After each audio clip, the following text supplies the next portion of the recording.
Okay, salam negaraku, salam solidariti. Sekali lagi saya aktivis sosial Datuk Dr. Kalai Wanan. Okey, semalam dah keluar dari Kulim lah.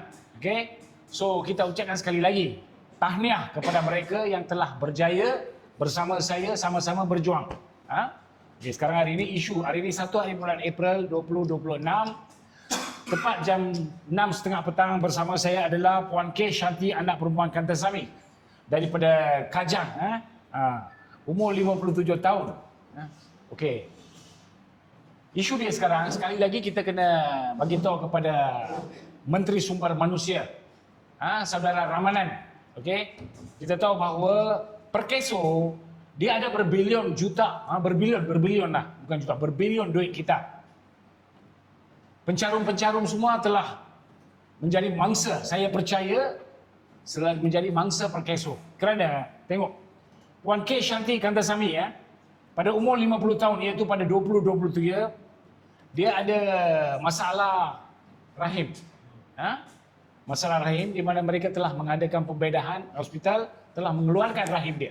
Betul ya? Kosong sekarang. Dia minta kosong. Sekarang lepas tu pada tahun yang sama juga, masa itu dia bekerja tahu. Dia bekerja sebagai apa, Puan?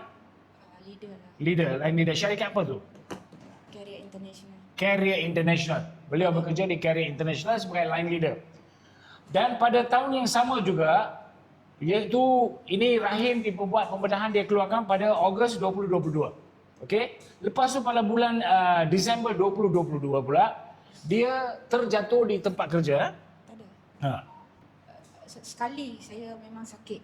Bukan yang L5, L6 tu semua pasal apa tu? Operate. Terus satu kali. 3 bulan dia kasi cuti kan. Oh, so punca tulang itu jadi pasal apa? Pernah jatuh tak? Tak pernah jatuh. Company saya tak pernah jatuh. Lagi macam mana dia efek? Doktor kata ambil berat-berat barang sebelum saya mari operate. Ini punca daripada pekerjaan lah. Punca daripada pekerjaan. Oleh kerja dia kerja di kilang Carrier International lah.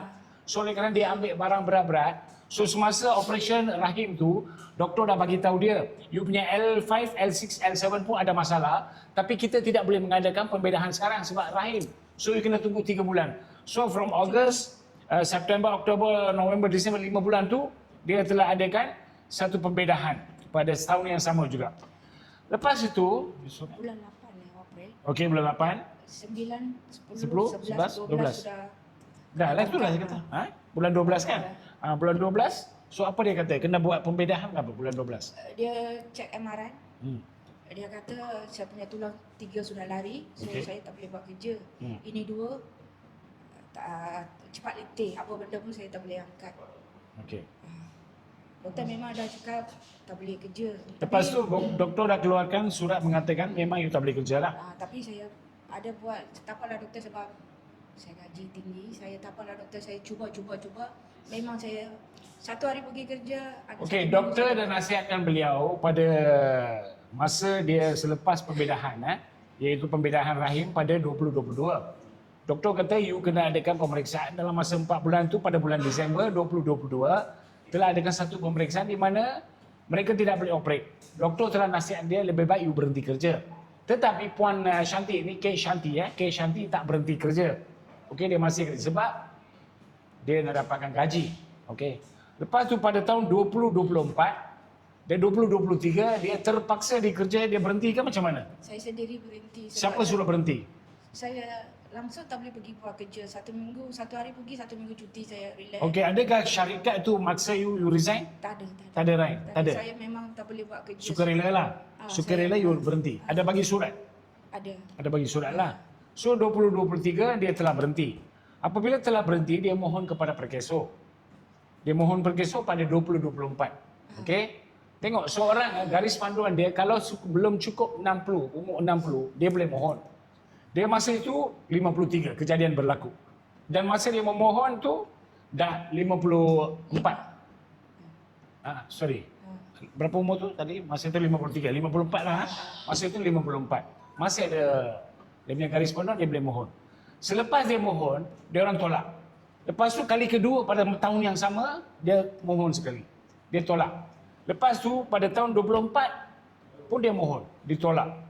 Dan selepas itu mereka memberitahu dia, you kena tunggu 1 tahun sebab dah 2 kali tolak, you kena tunggu. So dia tunggulah 1 tahun, iaitu 2025 dia tak mohon. Beliau tak mohon. Lepas tu 26 bulan Januari dia mohon untuk bantuan daripada Perkeso. Okey, itu hak. Kalau nak kata bantuan pun saya tak setuju lah tu. Kalau bantuan dulu orang suka rela yang bantu. Ini bukan bantu. Ini pencarum ada dia punya hak. So dia minta hak dia. Dia orang kata tengok ini surat daripada Perkeso. Anggaran pencen bulanan RM2,675.83. Ini surat daripada Perkeso, bukan Kalai buat dah. Dato' dah buat surat ini semua. Okey. Ini tengok. Ini surat daripada Perkeso. Pada tahun 2026 Januari mereka keluarkan anggaran pencen macam ni. Bila dah keluarkan, tiba-tiba mereka batal. Dia kata you tak boleh dapat pencen. Betul ya? Apa dia orang kata? Dia tak kata apa-apa, surat juga hantar. Dia kata, dia tak lulus. So sekarang kita tanya, apakah peranan menteri? Sebab sekarang media sosial dia memang memain peranan yang penting, kita tahu. Kita hantar surat layan, semua tak layan, dia orang tak layan benar. Mana punya kementerian pun dalam ini Madanon serupa jugalah. Hantar surat langsung tak peduli punya. Kita hantar memorandum pun dia orang tak peduli punya. So kalau saya tak suka hantam-hantam, tapi lain cara tak ada tahu. Ini Madanon punya kerajaan, kita kena bagi tahu. So hari ini kita panggil press statement, kita nak tanya saudara Datuk Seri Ramadan apa peranan. Banyak lagi yang kita tunggu.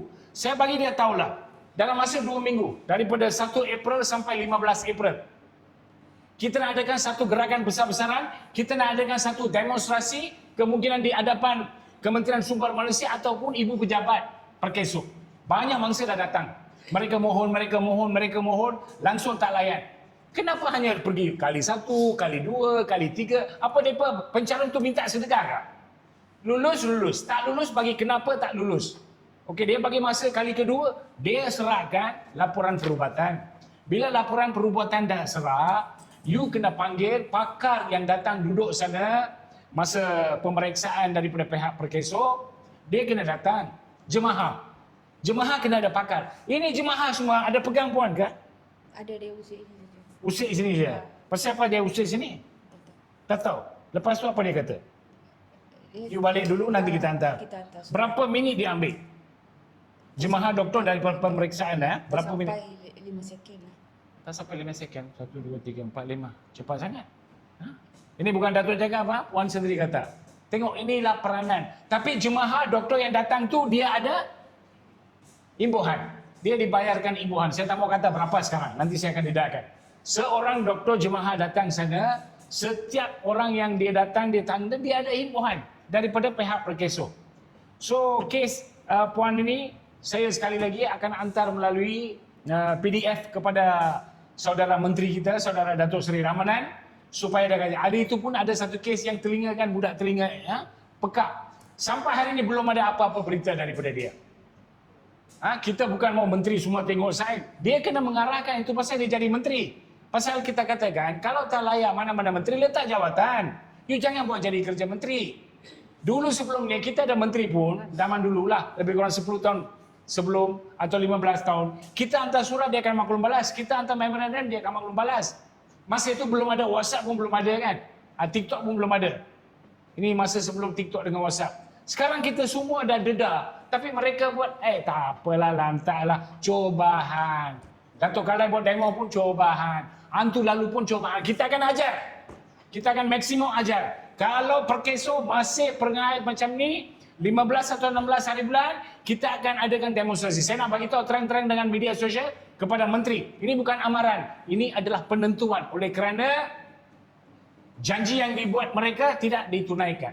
Okey? Sekian, terima kasih.